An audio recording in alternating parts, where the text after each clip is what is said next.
Hi guys and welcome back to the channel Deepak Yadav Education. Welcome to the Daily Hindu News and Editorial Analysis of 7th of December 2023. तो guys आज है तारीख 7 दिसंबर 2023 और है Thursday. देखेंगे आज के द हिंदू कंप्लीट न्यूज़पेपर को एनालाइज करेंगे। बट लेक्चर में आगे बढ़ने से पहले अगर आपको इस लेक्चर का पीडीएफ चाहिए तो क्या करना है, सबसे पहले डाउनलोड करना है टेलीग्राम, देन उसके बाद जाके सर्च बॉक्स में टाइप करना Deepak Yadav education UPSC. As you can see guys आपको ये वाला चैनल मिल जाएगा, इस पर क्लिक करना और जाकर इस चैनल को ज्वाइन कर लेना। ज्वाइन करने से फ़ायदा क्या होगा, यहाँ पर डेली बेसिस पर लेक्चर का पीडीएफ मिल जाता है, डेली करंट अफेयर के वीडियो का पीडीएफ मिल जाता है और डेली बेसिस पे बहुत सारे डिजिटल नोट्स मिल जाते हैं। नाउ बढ़ते हैं आगे बढ़ने से पहले हमेशा की तरह हम लोग अपने लेक्चर को एक मैप के क्वेश्चन के साथ स्टार्ट करेंगे। तो आज आप सभी को मैप में जाकर देखना है करा स्थमस को कहाँ पर है ये एग्जैक्टली लोकेटेड, इसको अच्छे से मैप में देखना है। देन उसके बाद आकर नीचे कमेंट सेक्शन में टाइप करना, जिससे कि आप लोग इसको लंबे समय तक याद रख पाओगे। साथ ही साथ एक क्वेश्चन सॉल्व करेंगे जो कि यूपीएससी प्रीवियस ईयर साल 2018 के प्रीलिम्स में पूछा गया था। डेली बेसिस पे हम लोग यहाँ पर एक प्रीवियस ईयर क्वेश्चन को भी सॉल्व करते हैं। क्वेश्चन क्या बोलता है, व्हाट इज थार्ड की फुल फॉर्म है terminal high altitude area defence. तो कभी कभी ये न्यूज़ में देखने को मिलता है, तो क्या है ये थार्ड आपने बताना है। ऑप्शन नंबर ए, क्या ये इजरायली रडार सिस्टम है। ऑप्शन नंबर बी, क्या ये इंडिया का खुद का बनाया हुआ एंटी मिसाइल प्रोग्राम है। या ऑप्शन नंबर सी, या ये अमेरिकन एंटी मिसाइल सिस्टम है। या फिर ऑप्शन नंबर डी, ये एक डिफेंस कोलैबोरेशन है जापान एंड साउथ कोरिया के बीच का। तो इसका सही आंसर सभी को नीचे कमेंट सेक्शन में देना है। एटलीस्ट सभी को उसमें पार्टिसिपेट करना है, जैसे मैं आप लोगों से डेली बेसिस पे बोलता हूँ। बाय द वे, इसका जो करेक्ट आंसर है वो मैंने आपको टेलीग्राम पर प्रोवाइड करवा दिया है, वहाँ से भी आप इसको चेकआउट कर सकते हो। और अगर वहाँ पर आंसर नहीं मिलता है तो भी कोई परेशान होने की ज़रूरत नहीं है, क्योंकि वीडियो के लास्ट में इसके करेक्ट आंसर का डिस्कशन हम लोग करेंगे। तो चलो शुभारंभ करते हैं और चलते हैं सबसे पहले थंबनेल वाले इंपॉर्टेंट आर्टिकल की तरफ। अब आप लोग थंबनेल देखकर सोच रहे होंगे यार ये न्यूज़ सही है या गलत है। तो मैं आपको बता दूं, बहुत सारे न्यूज़ आर्टिकल्स इस टॉपिक को लेकर पब्लिश हो चुके हैं, नेशनली भी और इंटरनेशनली भी। यहाँ पे आप देख पाओगे इंडिया टुडे का आर्टिकल है, टाइम्स ऑफ इंडिया का आर्टिकल है, जहाँ पर मेंशन किया जा रहा है giant hole on the sun could fit 60 earth, it's now exploding. Simple शब्दों में बोलूं तो सूरज पर बना 60 पृथ्वी जितना बड़ा गड्ढा, इतना बड़ा गड्ढा कि उसके अंदर में 60 जो हमारी अर्थ है, जो हमारी जो पृथ्वी है, वो उसके अंदर समा जाए। इतना बड़ा गड्ढा बना कैसे, इसका रोल क्या है, इसका अफेक्ट हमारी पृथ्वी के ऊपर क्या पड़ेगा, ये गड्ढा भरेगा या नहीं भरेगा, इस प्रकार के कई सारे क्वेश्चंस दिमाग में आएंगे। उन सभी क्वेश्चंस के जवाब यहाँ पे हम लोग डिस्कस करने वाले हैं। दोस्तों इन पॉइंट्स को बस ध्यान से सुनना, क्योंकि लास्ट में क्या करूँगा, आपको मैं पूरा का पूरा एक प्रॉपर नोट प्रोवाइड करवा दूंगा जो भी मैं यहाँ पर आपको बताने वाला हूँ। हुआ क्या, जो नासा के वैज्ञानिक हैं, इन्होंने सूरज की सतह पर एक बहुत बड़े गड्ढे का पता लगाया है। और इस गड्ढे की चौड़ाई आप जानकर हैरान हो जाओगे, 8 लाख किलोमीटर है। आसान भाषा में समझें तो ये इतना बड़ा है कि हमारी लगभग 60 पृथ्वी इसके अंदर में समा सकती हैं। इस बड़े गड्ढे को इंग्लिश में क्या बोला जाएगा, इसको बोलते हैं कोरोनल होल। ध्यान रखना, बहुत इंपॉर्टेंट टर्म है कोरोनल होल। दोस्तों यहाँ पर इसको नाम दिया गया है। वैज्ञानिकों के मुताबिक ये जो कोरोनल होल है, इससे सोलर विंड निकल कर आ रही है और वो सोलर विंड पृथ्वी की तरफ आ रही है। और पृथ्वी की तरफ जब वो सोलर विंड आएगी तो इससे हमारा रेडियो और साथ ही साथ में जो सैटेलाइट का कम्युनिकेशन है वो भी टूट सकता है। ठीक है, क्योंकि यहाँ पर आप कह सकते हो जो पृथ्वी से सोलर फ्लेयर निकल कर आती है या वहाँ की जो हवा निकल कर आ रही होगी उसमें रेडिएशन बहुत ज़्यादा होगा, तो वो हमारी सैटेलाइट का कम्युनिकेशन या रेडियो कम्युनिकेशन को आराम से तोड़ सकती है, ऐसा बोला जा रहा है। लाइव साइंस न्यूज़ के मुताबिक जो कोरोनल होल है ये सूरज के बिल्कुल बीचों बीच में बनता हुआ नजर आया है। और वो कोरोनल होल दोस्तों इस प्रकार से आपको यहाँ पर दिखाई पड़ेगा, ये एक बहुत ही बड़े साइज़ का हमको गड्ढा नज़र आ रहा है। और इस होल की जो खोज है वो 2 दिसंबर 2023 को की गई थी, यानी आज से कुछ दिन पहले। लेकिन जैसे इसकी खोज की गई, अगले 24 घंटों के अंदर पता चला कि ये जो होल है बढ़ता बढ़ता 8 लाख किलोमीटर का हो गया है। और इसी कोरोनल होल से पृथ्वी की तरफ जो सोलर विंड्स आ रही हैं दोस्तों, इन सोलर विंड्स का आने का जो सिलसिला है वो 4 दिसंबर से लगातार जारी है। एक हमारे साइंटिस्ट तो ये भी बोलते हैं, उन्होंने ये बताया कि जो कोरोनल होल है इसका जो साइज़ अचानक से बड़ा हुआ है ये एक चिंता का विषय हो सकता है।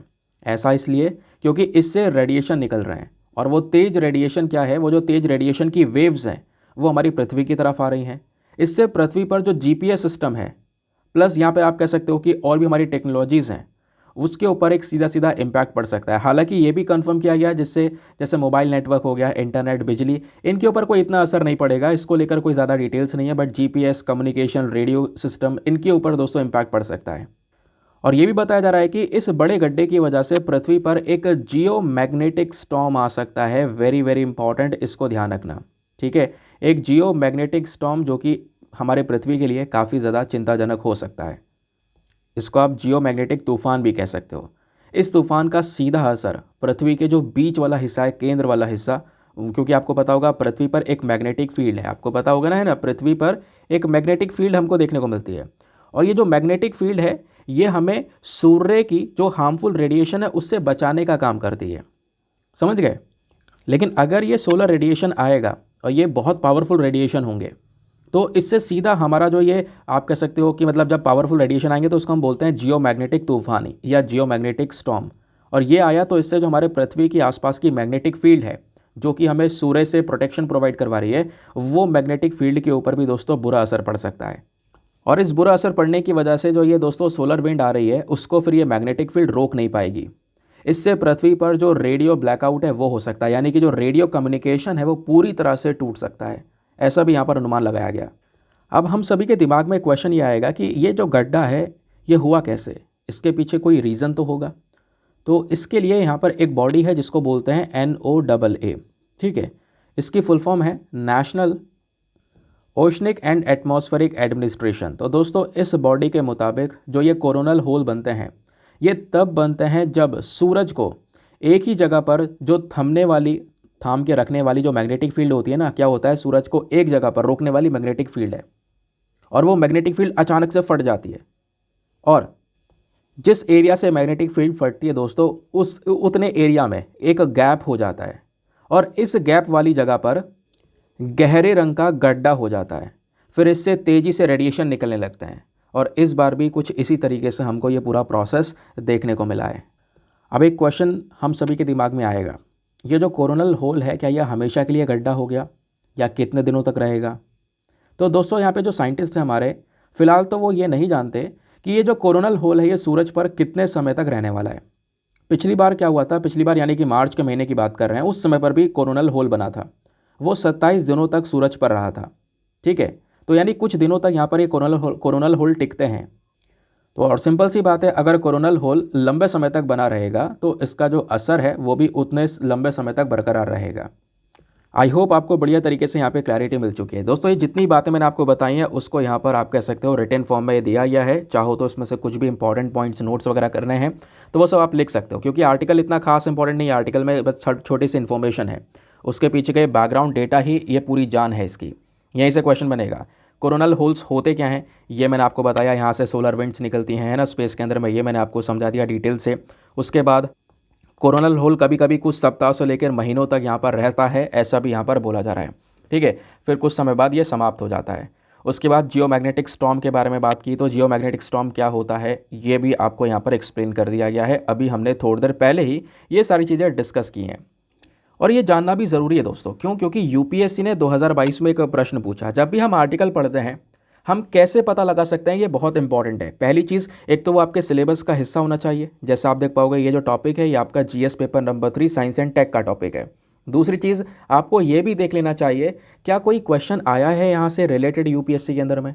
अगर ऐसा कुछ है दोस्तों तो वो यहाँ पे टॉपिक आपका मोस्ट इंपॉर्टेंट हो जाएगा, दोनों एस्पेक्ट्स आपके फुलफिल कर रहा है।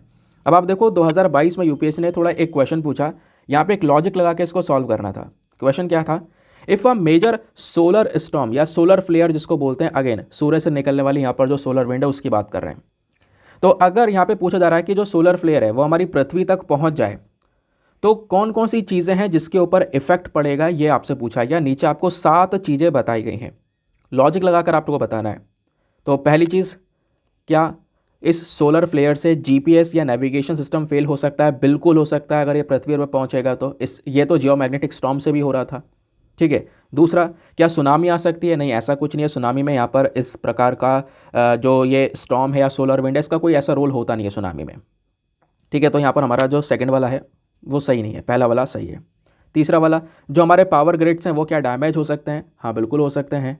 फिर उसके बाद में चौथा, इंटेंस ऑरोराज यहाँ पर देखने को मिल सकता है, बिल्कुल देखने को मिल सकता है। आपको पता होगा इंटेंस ऑरोराज यानी कि नदर्न लाइट, सदर्न लाइट के बारे में आपने सुना होगा। जो नदर्न लाइट्स हैं ऊपर यहाँ पे, यानी कि हमारे वर्ल्ड मैप में आप ऊपर जाओगे नदर्न हेमिस्फीयर की साइड में, नॉर्थ पोल की साइड में, तो वहाँ पे बीच बीच में बादल आपको हरे कलर के नज़र आते हैं। तो वो सोलर विंड्स की वजह से ही होता है। वो सोलर विंड जो आती हैं हमारे एटमॉस्फेयर में आयनोस्फेयर के साथ में मिक्स हो जाती हैं, और आयनोस्फेयर के साथ में मिक्स होने के बाद में, कंबाइन होने के बाद में, वो बादलों में इस हरे कलर को प्रोड्यूस करती हैं। उसको ही ऑरोरा बोलते हैं। तो हाँ बिल्कुल, ये भी प्रोड्यूस होता है। ठीक है, तो हमारा यहाँ पर भी क्या क्या चीज़ें हैं, पहला भी सही है, यानी कि फर्स्ट, थर्ड एंड फोर्थ, ये तीनों चीज़ें हो सकती हैं। पांचवा, क्या फॉरेस्ट फायर हो सकता है ज़्यादातर प्लैनेट्स पर? ऐसा कुछ नहीं है दोस्तों। क्या जंगलों में आग लग सकती है यहाँ पर इस सोलर फ्लेयर की वजह से? ऐसा नहीं है, इतना ज़्यादा इंटेंस, इतना ज़्यादा अंदर तक यहाँ पर ये नहीं पहुँच रहा है। तो फिफ्थ वाला भी हमारा रॉन्ग है। सिक्स्थ वाला देखते हैं, जो हमारी सैटेलाइट हैं ऑर्बिट कर रही हैं, क्या वो डिस्टर्ब हो सकती है? हाँ, क्योंकि वहीं पास में ही है वो सैटेलाइट दोस्तों, जो कि हमारे पृथ्वी का चक्कर लगा रही हैं, उनके ऊपर भी एक इम्पैक्ट पड़ेगा इन सोलर विंड्स का। ठीक है, तो यहाँ पर छठा वाला भी सही है। फोर्थ वाला, जो रेडियो कम्युनिकेशन है वो अफेक्ट हो सकते हैं, बिल्कुल हो सकते हैं। अभी तो हमने यहाँ पर ये पढ़ा था, है ना, रेडियो कम्युनिकेशन जियो मैग्नेटिक स्टॉर्म की वजह से अफेक्ट होते हैं। तो यहाँ पे अगर हम लॉजिक लगा कर देखें तो हमारा सेकंड वाला और फिफ्थ वाला छोड़कर बाकी सारे स्टेटमेंट सही हैं। तो अगर हम ऑप्शन के अंदर कुछ इस प्रकार की चीज़ें ढूंढें तो फिफ्थ इसमें भी है, फिफ्थ इसमें भी है, इसमें नहीं है, और इसमें सेकंड भी नहीं है। तो हमारा ऑप्शन नंबर सी जो है वो करेक्ट आंसर है, 1 3 4 6 एंड 7 ओनली। ठीक है, तो option number C is the correct one. तो ऐसे क्वेश्चंस बन जाते हैं। आगे आते हैं अगले आर्टिकल पर, बहुत इंपॉर्टेंट आर्टिकल होने वाला है ये। यहाँ पे दोस्तों डाउन टू अर्थ का आर्टिकल है। मैंने आज थोड़े थोड़े आर्टिकल मिक्स किए हैं, जो ज़्यादा इंपॉर्टेंट है उसको भी मैंने लाने की कोशिश की है, क्योंकि पिछले कुछ दिनों से मैं ऑब्जर्व कर रहा हूँ द हिंदू में इतने कुछ खास आर्टिकल आ नहीं रहे हैं, और हमारा पढ़ना ज़रूरी है, क्योंकि करंट अफेयर में अब ऐसा नहीं है कि आप एक ही सोर्स पर स्टिक रहो। काफ़ी सारी चीज़ें और भी हैं जो एग्जामिनेशन में पूछी जाती आई हैं, ठीक है, और वो आती रहती है, इंपॉर्टेंट टॉपिक है। जैसे फॉर एग्जाम्पल ये टॉपिक हमारा जीएस पेपर नंबर 2 हेल्थ के पॉइंट ऑफ व्यू से ज़्यादा इंपॉर्टेंट है। यहाँ पे क्या बात की जा रही है, डाउन टू अर्थ का आर्टिकल है। डाउन टू अर्थ से कभी कभी डायरेक्ट, मैं आपको बता रहा हूँ, डायरेक्ट सीधा सीधा स्टेटमेंट दे के क्वेश्चन पूछे गए। कुछ क्वेश्चंस ऐसे हैं स्पेशली वाटर स्कैरसिटी को लेकर, जो आपको यूपीएससी में मेंस में सवाल देखने को मिलेगा, वो सीधा सीधा यहाँ पर आप कह सकते हो जो हेडलाइन है ना वो चेप दी गई है वहाँ पर। ऐसे क्वेश्चंस भी हम लोगों ने देखे हैं पहले। मैं आपको इसके बारे में एक्सप्लेन कर चुका हूँ ऑलरेडी, जब पहले मैं यहाँ पर कुछ और सोर्सेज ऐड किया करता था। ठीक है, तो ये आर्टिकल थोड़ा इंपॉर्टेंट है। क्यों इंपॉर्टेंट है? तो यूके की जो यूनिवर्सिटी है दोस्तों, ये आज के समय पर क्या कर रहे हैं, इंडिया के अंदर में स्नेक बाइट की वजह से जो डेथ है इसको कंट्रोल करने की कोशिश की जा रही है। ये एक बहुत बड़ी चिंता वाली बात है कि सांप के काटने की वजह से इंडिया में होने वाली जो मृत्यु है इसकी संख्या लगातार बढ़ी है। आप इमेजिन करो कि हर साल 50,000 लोगों की जान जाती है सांप के काटने की वजह से, और पूरे दुनिया में दोस्तों स्नेक बाइट के केसेस का जो बर्डन है वो सबसे ज़्यादा इंडिया में है। तो ये इसी वजह से एक सबसे बड़ी प्रॉब्लम वाली बात है। अब यहाँ पर एग्जामिनेशन के पर्सपेक्टिव से कुछ बेसिक चीज़ें हैं, ज़रा उसको समझते हैं। तो आप लोगों ने करना क्या है, बस खाली स्क्रीन पर नीचे देखते हुए चलना, सारी इन्फॉर्मेशन आपको एक ही साथ में जुटा कर दे दी गई है। दोस्तों इस प्रकार के आर्टिकल को या इस प्रकार के केसेस को हम लोग स्नेक बाइट एनवेनोमिंग के नाम से भी जानते हैं। तो कॉन्टेक्स्ट क्या है ये मैंने आपको बताया। हाल ही में जो यूनाइटेड किंगडम यूनिवर्सिटी के टीम ऑफ एक्सपर्ट्स हैं, उन्होंने यहाँ पर एक स्टडी की है ओडिशा के एक गाँव को लेकर, और यहाँ पे हम लोगों की कोशिश कर रहे हैं वो कि जो ये नंबर ऑफ़ फर्टिलिटीज़ है, जो ज़्यादातर लोगों की जान जा रही है इस सांप के काटने की वजह से, उसको रोका जाए। इसको लेकर एक प्रॉपर सोल्यूशन लेकर आया जाए, स्पेशली अर्ली वार्निंग सिस्टम लेकर आया जाए सांपों के लिए। ठीक है, तो इस चीज़ के ऊपर काम कर रहा है, क्योंकि इंडिया जैसे मैंने बोला दुनिया में सबसे ज़्यादा स्नेक बाइट के केसेस को प्रोड्यूस करने वाला देश है। ठीक है, जहाँ पे सबसे ज़्यादा केसेस आपको देखने को मिलेंगे, और स्पेशली भारत के अंदर जो गाँव वाले क्षेत्र हैं वहाँ से सबसे ज़्यादा ये केस निकल कर आते हैं। और इतना ही नहीं, वर्ल्ड हेल्थ ऑर्गेनाइजेशन ने स्नेक बाइट एनवेनोमिंग को दोस्तों एनटीडी के अंदर डाल दिया है, यानी जो नेग्लेक्टेड ट्रॉपिकल डिजीज़ हैं, ऐसी बीमारियां जिसके ऊपर ध्यान नहीं दिया जा रहा है, लेकिन ये बीमारियां बहुत ही ज़्यादा खतरनाक हैं। तो जून 2017 में सांप के काटने को ये लेकर जो पर्टिकुलर इशू है, इसको इसी लिस्ट के अंदर में एक हाईएस्ट प्रायोरिटी में रखा गया कि भैया इसके ऊपर भी ध्यान देना ज़रूरी है, क्योंकि ये आप कह सकते हो एक ऐसी कारण है जिसके बारे में हम बात नहीं करते हैं। कभी कभी आर्टिकल्स आते हैं, लेकिन यहाँ पे कहीं ना कहीं एक बहुत बड़ा मुद्दा है जिसको टैकल करना ज़रूरी है। 50,000 लोगों की हर साल मृत्यु होना ये कोई छोटा नंबर नहीं है, समझ गए। अब थोड़ा बात करते हैं स्नेक बाइट एनवेनोमिंग के बारे में। तो इसका मतलब क्या है? इसका मतलब दोस्तों ये जो स्नेक बाइट एनवेनोमिंग है ये एक जानलेवा बीमारी है। ये कैसे होती है? जब एक जहरीला सांप, वेनमस स्नेक जो होता है, वो यहाँ पर एक इंसान को काट लेगा तो क्या होगा, उस जहरीले सांप का जो जहर है वो उस पर्टिकुलर इंसान के बॉडी में चले जाएगा। ठीक है, एक तो कारण ये है। दूसरा, कभी कभी क्या होता है, अब यहाँ पे सांप है, कुछ सांप ऐसे होते हैं जो स्पिट करने वाले होते हैं, जो जहर को दूर तक थूक सकते हैं। ठीक है, तो कभी कभी इंसान से अपने आप को बचाने के लिए क्या करते हैं, वो थूक देते हैं इंसान के ऊपर में वो जहर, और वो जहर गलती से भी इंसान के अगर आंख में पहुंच जाए तो उससे भी उसकी जान जा सकती है। ठीक है, तो दोस्तों ये दोनों ही चीज़ अगर आप कह सकते हो स्नेक एनवेनमी में आती है, और ये जानलेवा एक बीमारी आप कह सकते हो। और स्नेक बाइट के जो केसेस हैं, इनका जो सबसे बड़ा रिस्क है वो हमारे ट्रॉपिकल रीजन्स में देखने को मिलता है, यानी कि ट्रॉपिक ऑफ कैंसर और ट्रॉपिक ऑफ कैप्रिकॉर्न के बीच वाला जो हिस्सा है, स्पेशली वहाँ पर, यानी कि अफ्रीका के कई सारे कंट्रीज़ हो गए, मिडिल ईस्ट हो गया, एशिया हो गया, ओशियानिया हो गया, लैटिन अमेरिका हो गया, यहाँ पर सबसे ज़्यादा cases, millions of millions cases यहाँ पर आपको देखने को मिल जाते हैं इस स्नेक बाइट के। अब स्नेक बाइट केसेस के इम्पैक्ट क्या पड़ रहा है, ज़रा मैं आपको ये बताता हूँ। दोस्तों, जो ज़्यादातर सांप के काटे हुए पीड़ित होते हैं, यानी कि जिनको सांप ने काटा हुआ होता है, वो ज़्यादातर लोग डेवलपिंग कंट्रीज़ में ही हैं।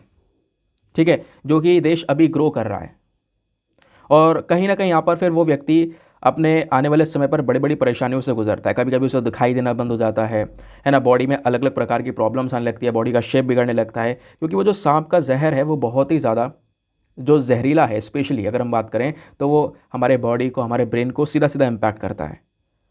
और इस स्नेक एनवेनमिंग की वजह से मृत्यु कितनी हो रही है, तो ये एक ऑफिशियल डेटा है। वर्ल्ड हेल्थ ऑर्गेनाइजेशन ने बोला है कि अगर आप देखोगे, हर साल स्नेक बाइट की वजह से पूरे दुनिया में लगभग 80,000 से लेकर 1,40,000 के आसपास लोगों की जान जा रही है, या 1,38,000 इसको बोल सकते हो। इतने लोगों की जान जा रही है। और आप इमेजिन करो, ये 1 लाख में से 50,000 केसेस तो केवल भारत से ही आ रहे हैं। इस वजह से ये इंडिया के लिए सबसे ज़्यादा चिंताजनक बात है। मतलब दुनिया में जितने भी सांप के काटे वाले केस हैं, उसमें से आधे से ज़्यादा इंडिया से आ रहे हैं। और इसी वजह से वर्ल्ड हेल्थ ऑर्गेनाइजेशन ने दोस्तों स्नेक एनवेनमिंग को लेकर यहाँ पे पूरा का पूरा एक प्लानिंग की है। इन्होंने एक पूरा प्लान तैयार किया था 2019 में, जहाँ पर इनका मेन मकसद था कि 2030 तक स्नेक बाइट के केसेस को आधा कर दिया जाए, स्नेक बाइट से होने वाली जो मृत्यु है उनको कम कर दिया जाए। साथ ही साथ में WHO ने दोस्तों कुछ पायलट प्रोजेक्ट भी प्लान किए हैं, जहाँ पर हम लोग क्या कर रहे हैं, दुनिया भर में एंटी वेनम स्टॉक पाइल कर रहे हैं, यानी कि जो यह जहर है, इस जहर को काटने के लिए यहाँ पे कुछ जो इंपॉर्टेंट कलेक्शन है वो यहाँ पर किए जा रहे हैं। ठीक है, अब इंडिया क्या कर रहा है इसको लेकर, तो इंडिया के कई सारे इनिशिएटिव्स हैं जिसको आप ध्यान में रख सकते हो। सबसे पहले WHO का जो ये रोड मैप लॉन्च किया गया था, उससे भी पहले यहाँ पे अगर मैं बात करूँ तो हमारा जो Indian council of medical research है, इन्होंने भी यहाँ पर एक अवेयरनेस और हेल्थ सिस्टम स्टार्ट किया था 2013 से, जहाँ पे हमारा मेन मकसद है स्नेक बाइट के बारे में हम लोगों को बता सकें। कई बार क्या होता है, जो एग्रीकल्चर सेक्टर है, लोग खेती बाड़ी में ज़्यादा काम कर रहे हैं, उनको भी झाड़ियों वगैरह में छिपा होता है सांप, है ना, तो गलती से अगर किसी इंसान का पैर ही पड़ जाए तो वो अपने आप को डिफेंड करने के लिए काट लेता है। तो इस प्रकार के भी दोस्तों केसेस बहुत ज़्यादा हमको नजर आए हैं। और इंडिया ने जो बड़े बड़े एक्शन प्लान्स हैं उनको भी अप्रूवल दिया था 2015 में, ताकि इस पर्टिकुलर मुद्दे से लड़ा जा सके। समझ गए। अब जैसे यहाँ पर स्टार्टिंग में मैंने आपको बताया था कि ये जो स्नेक बाइट है, ये जो पर्टिकुलर केस है, ये एक ऐसी बीमारी है जिसको हम NTD बोलते हैं, यानी कि नेग्लेक्टेड ट्रॉपिकल डिजीज़। तो सवाल यहाँ पर यही उठता है कि आखिरकार ये नेग्लेक्टेड ट्रॉपिकल डिजीज़ होती कौन सी हैं। हेल्थ के पर्सपेक्टिव से इंपॉर्टेंट है, ध्यान रखना, डायरेक्टली आपसे क्वेश्चन बन सकता है।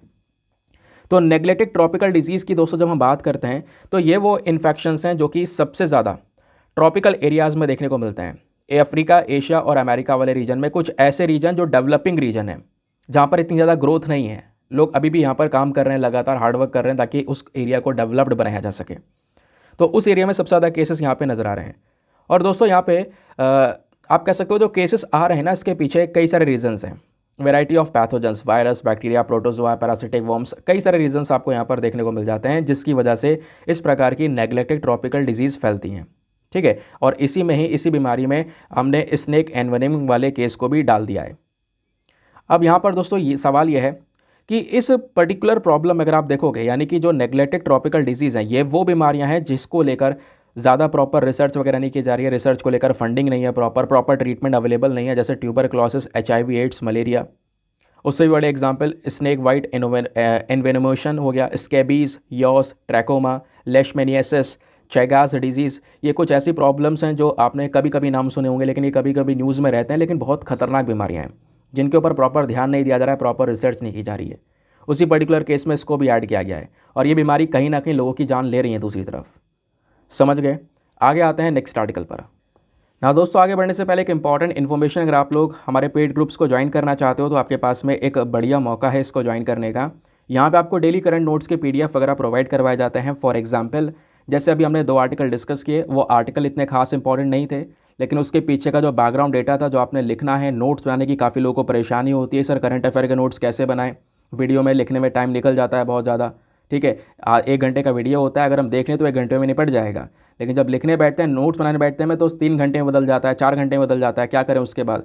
तो दोस्तों, वही आपका टाइम मैनेजमेंट करने के लिए इस ग्रुप में ये सारी फैसिलिटीज़ प्रोवाइड करवाए जाते हैं कि जितना भी बैकग्राउंड डेटा होता है जो आप स्क्रीन पर नीचे की साइड में देखते हो, वो सब डेटा आपको एक पीडीएफ में कंपाइल करके दे दिया जाता है डेली बेसिस पे, डेली।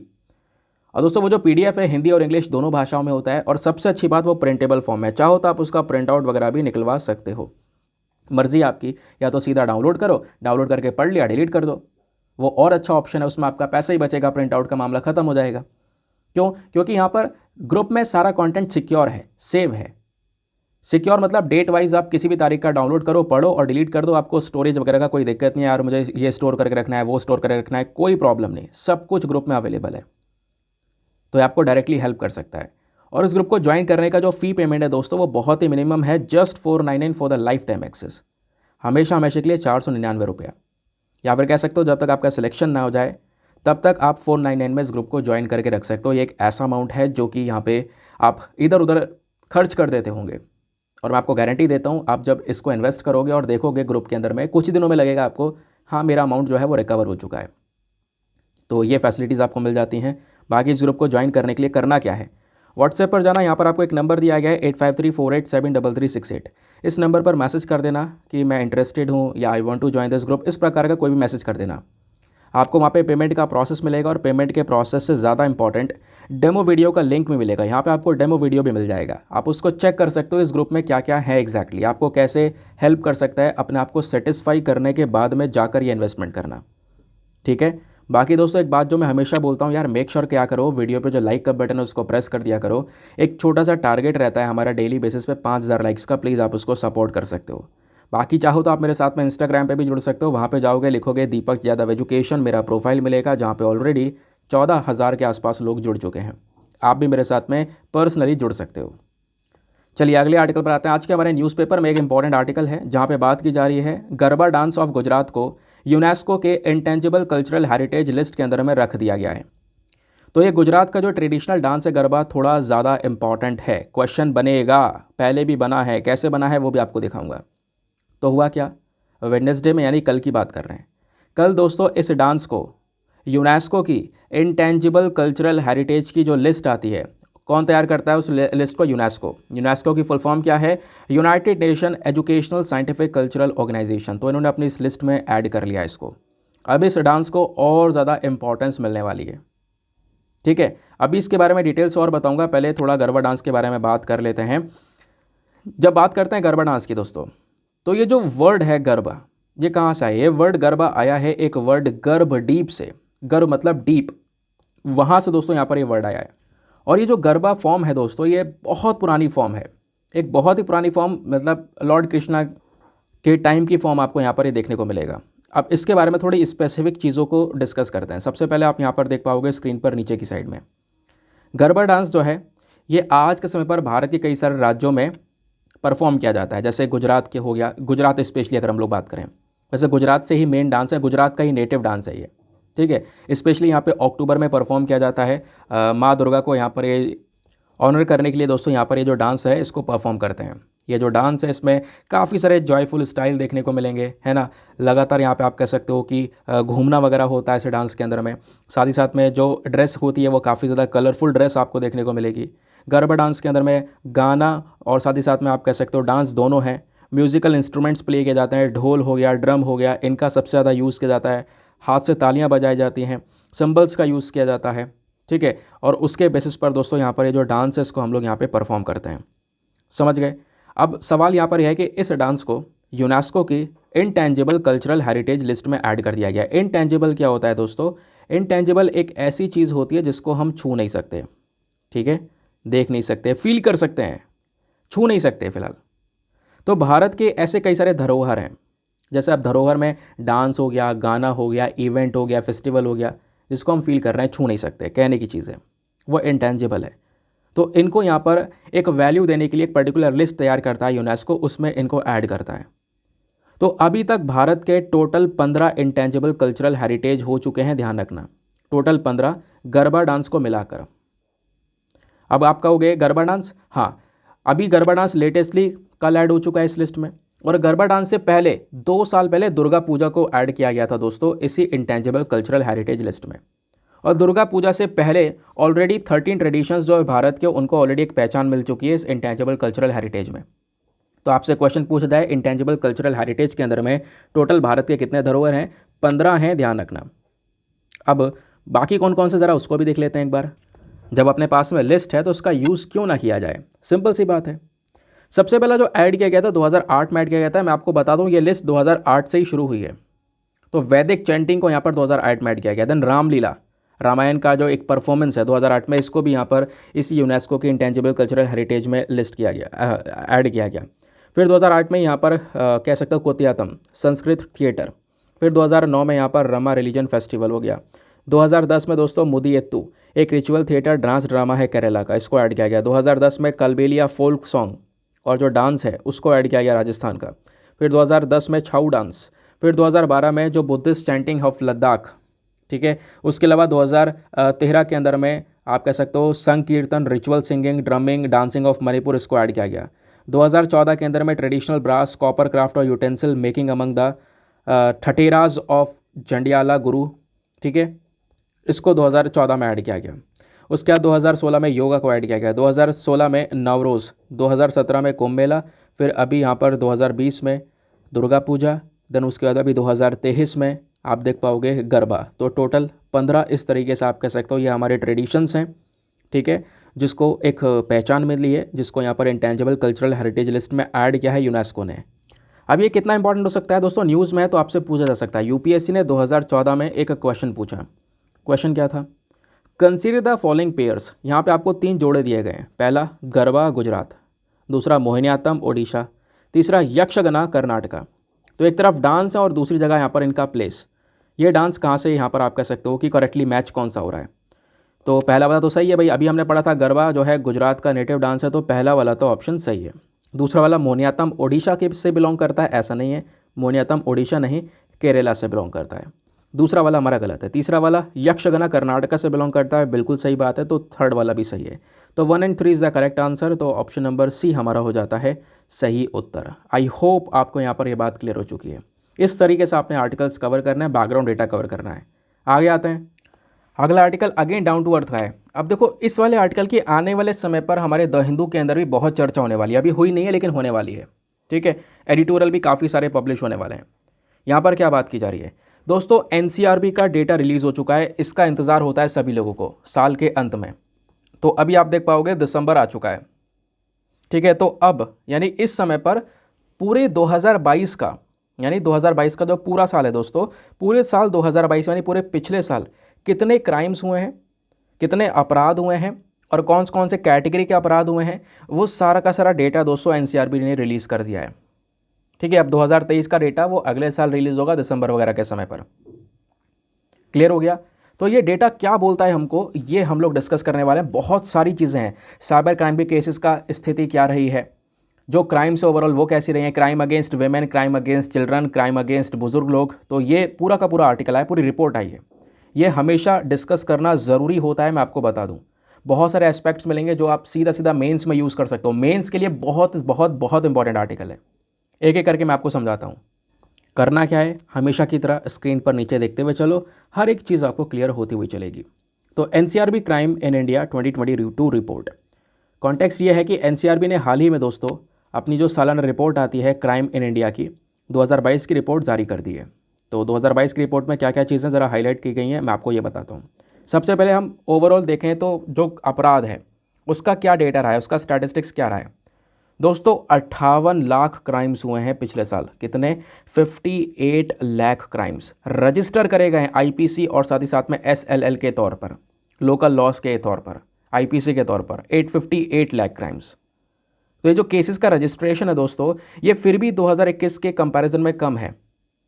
कहोगे कम है, मतलब 2021 में बुरे हालात हैं। हाँ, तो 2021 में दोस्तों ये 58 लाख से भी ज़्यादा केसेस होंगे, क्योंकि बताया जा रहा है 2021 के कंपैरिजन में दोस्तों 4.5% की डिक्लाइन देखने को मिली है। केसेस क्राइम के कम हुए हैं इस बार 2022 के अंदर में। अब बात करते हैं क्राइम रेट किस तरीके से डिक्लाइन हुआ। अगर आप देख पाओगे पर लाख के पॉपुलेशन के हिसाब से, यानी कि अगर आपको ये देखने को मिले 2021 में हर 1 लाख आबादी को लेकर अगर आप देखोगे तो हर 1 लाख में से 445 क्राइम्स हमको नज़र आ रहे थे, जो कि कम हो गए 2022 में हर 1 लाख पॉपुलेशन में 422 क्राइम्स हो जाएँ। तो 445 से कम होकर ये 422 हो चुके थे। तो जो डिक्लाइन है वो थोड़ा सा यहाँ पे हमको देखने को मिला। ठीक है, अब जब ये क्राइम हुए तो इसमें ये भी पता चला होगा सबसे सेफ़ शहर कौन सा है। सबसे सेफ़ शहर वो होगा जहाँ पे सबसे कम अपराध हुए होंगे। तो सबसे सेफ़ शहर में कोलकाता है दोस्तों, और कोलकाता 2021 में भी सेफेस्ट था, 2020 में भी सेफेस्ट था। तो तीसरे साल लगातार यहाँ पर कोलकाता ने नंबर 1 जगह बना रखी है, सेफेस्ट जगह है, क्योंकि यहाँ पर जो कॉग्निजेबल ऑफेंस हैं पर लाख के हिसाब से ये बहुत ही ज़्यादा कम है। कोलकाता के बाद में सेकंड है महाराष्ट्र के अंदर स्पेशली पुणे, और थर्ड है यहाँ पे हैदराबाद जो तेलंगाना के अंदर में। ये सेकंड और थर्ड पोजीशन पर है। तो ये सेफेस्ट सिटीज़ आपको देखने को मिल जाती हैं। अब इस रिपोर्ट के अंदर बोला गया कि जो साइबर क्राइम्स है, जो कंप्यूटर के माध्यम से अपराध हो रहे हैं, हैकिंग हो रही है ना, लोगों का डेटा निकाला जा रहा है, तो इस तरीके की जो चीज़ें दोस्तों ये बड़ी हैं। तो साइबर क्राइम की अगर हम बात करते हैं तो ये केसेस 2021 के कंपैरिजन में बढ़कर आए 2022 में। 2021 में ये केसेस लगभग 52,974 के आसपास थे, जो कि 2022 में बढ़कर 65,893 हो गए, यानी 24.4% से बढ़ोतरी नजर आई है। साइबर फ्रॉड भी इंक्रीज़ हुए हैं। साइबर फ्रॉड के अंदर भी बढ़ोतरी यहाँ पर हमको देखने को मिली है। समझ गए। फिर उसके बाद में आता है यहाँ पर बात सुसाइड और कॉजेज़ की। अब देखो ये जो वर्ड मैंने बोल दिया है ना, जिसको मैं यहाँ पर मार्क कर रहा हूँ, बस एक ही बार बोलूँगा। बार बार अगर मैंने 2-3 बार बोल दिया तो यूट्यूब जो है यहीं पर वीडियो रिस्ट्रिक्ट कर देगा, क्योंकि यूट्यूब के पॉलिसीज़ के खिलाफ है। इस वर्ड को हम ज़्यादा नहीं बोल सकते। तो यहाँ पे जब मैं वीडियो अपलोड करूँगा तो वो अपलोड होगी नहीं, और हो भी जाएगी तो आपको बार बार यहाँ पे काफ़ी सारे जो ऑप्शंस हैं उसको क्लिक करने के बाद में वीडियो ओपन करना पड़ेगा। तो इस वजह से जब मैं बोलूँगा यहाँ पर, ठीक है, ये वर्ड को इस वजह से यहाँ पर स्क्रीन पर देख लेना ये वर्ड क्या है। तो दोस्तों साल 2022 में इंडिया के अंदर में ये जो चीज़ें हैं वो बहुत तेज़ी से इंक्रीज़ हुई हैं। मैं बोल दूँगा ये जो चीज़ें हैं, ठीक है, बहुत तेज़ी से यहाँ पर बढ़ती हुई नज़र आई हैं। आप देख पाओगे 2021 के कंपैरिजन में 2022 में ये जो केसेस हैं इसके वो बड़े हैं, और ये जो रेट है दोस्तों इसका वो 3.3% से इंक्रीज़ होता हुआ नज़र आया है। हर लाख पॉपुलेशन में अगर आप देख पाओगे तो जो नंबर ऑफ़ ये केसेस हैं वो इंक्रीज़ हुए हैं। जो इसके पीछे के ज़्यादातर कारण है क्यों यहाँ पर इंसानों ने ये हरकतें की हैं, इसके पीछे के रीज़न कई सारी हैं। फैमिली प्रॉब्लम्स हो गए, फैमिली के बाद मैरिज रिलेटेड प्रॉब्लम्स हो गई, बैंकरप्सी, इंडेप्टनेस हो गया, इंसान कर्जे में डूबा पड़ा है, बेरोज़गारी हो गया। तो ये कुछ इंपॉर्टेंट इश्यूज़ है जिसकी वजह से उस व्यक्ति को ये कदम उठाना पड़ा। और इस प्रकार के केसेस सबसे ज़्यादा कहाँ पर देखने को मिले हैं? सबसे ज़्यादा महाराष्ट्र में, ठीक है, महाराष्ट्र के बाद में तमिलनाडु, देन उसके बाद Madhya Pradesh, then Karnataka, then Kerala, then उसके बाद में तेलंगाना। यहाँ पर हाईएस्ट नंबर ऑफ़ ये केसेस नज़र आए हैं। और जो डेली वेज अर्नर होते हैं, जो रोज़ कमा रहे हैं, खा रहे हैं, मजदूर लोग हैं, इनकी संख्या सबसे ज़्यादा है इन केसेस के अंदर में। फिर उसके बाद में एग्रीकल्चरल वर्कर हमारे फार्मर्स हैं, फिर उन्होंने भी यहाँ पर दोस्तों यही कदम उठाया बाद में, ठीक है। तो इन लोगों की संख्या सबसे ज़्यादा है। और उसके बाद में अगर लास्ट में देखोगे तो इन सब केसेस में बच्चे भी हैं, स्टूडेंट्स भी हैं। 12,000 के आसपास तो बच्चे ही हैं जिन्होंने ये कदम उठाया। फिर उसके बाद में तीसरी चीज़ इस रिपोर्ट के अंदर बताई गई है, जो शेड्यूल कास्ट और शेड्यूल ट्राइब्स के लोग हैं इनके खिलाफ कितने क्राइम हुए। इनके खिलाफ भी क्राइम दोस्तों इंक्रीज़ हुए हैं। इनके खिलाफ अत्याचार जो है इंक्रीज़ हुआ है ऐसा बोला जा रहा है। स्पेशली स्टेट्स जैसे राजस्थान, मध्य प्रदेश, छत्तीसगढ़, तेलंगाना, ये चारों स्टेट्स की बात कर रहे हैं अभी जिन्हों में चारों में इलेक्शंस हुए हैं। हाँ, यही चारों तो हैं। हाँ, इनमें इलेक्शंस हुए हैं। मिजोरम को ऐड कर दोगे तो पांचवा भी ऐड हो जाएगा। फिलहाल अभी अगर हम बात करेंगे तो ये चारों स्टेट्स वह हैं दोस्तों जहाँ पर 2022 में शेड्यूल कास्ट और शेड्यूल ट्राइब्स के लोगों के प्रति अत्याचार इंक्रीज़ हुआ है। मध्य प्रदेश, राजस्थान के अंदर सबसे ज़्यादा देखने को मिल जाएगा, ऐसा यहाँ पे बोला जा रहा है। उसके अलावा कुछ और स्टेट्स भी हैं जैसे बिहार, उत्तर प्रदेश, ओडिशा, पंजाब, यहाँ पर भी दोस्तों एट्रोसिटीज़ या अत्याचार देखने को मिला है SC/ST कम्युनिटीज़ के खिलाफ। फिर उसके बाद में एक और आती है रिपोर्ट, वो है वेमेन के अगेंस्ट क्राइम कितने रहे हैं 2022 के अंदर में। तो वेमेन के अगेंस्ट जो क्राइम है दोस्तों वो भी इंक्रीज़ हुए हैं। 4% की बढ़ोतरी यहाँ पर देखने को मिली है 2021 के कंपैरिजन में, ठीक है।